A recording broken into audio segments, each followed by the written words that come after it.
కార్తీక మాసంలోని 9వ రోజు ఇవాళ విశేషం ఏంటంటే కోటి సోమవారం అన్నమాట. ఈ కోటి సోమవారం ఏంటని చాలామందికి డౌట్ రావచ్చు.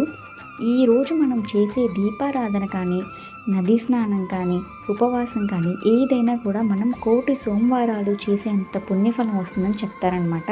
అందుకే నేను ఇవాళ రోజు చక్కగా మనం ముందు రోజు వేసుకున్న ముగ్గునంతా కూడా క్లీన్ చేసుకొని, మళ్ళీ ముగ్గు పిండితో వేసుకొని, తమలపాకులకి మంచిగా క్లీన్ చేసుకొని, పసుపు కుంకుమ పెట్టి దాని మీద దీపాలు పెట్టి చేస్తారు కదా, అలా అయితే పూజ చేసుకున్నాను అనమాట.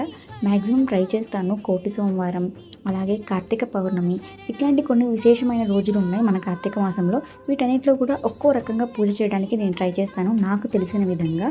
అలాగే ముందుగా వినాయకుడిని పసుపుతో చేసి, ముందు మనం ఏ పూజ చేసినా ఫస్ట్ వినాయకుడిని అయితే పూజించడం ముఖ్యం అనమాట.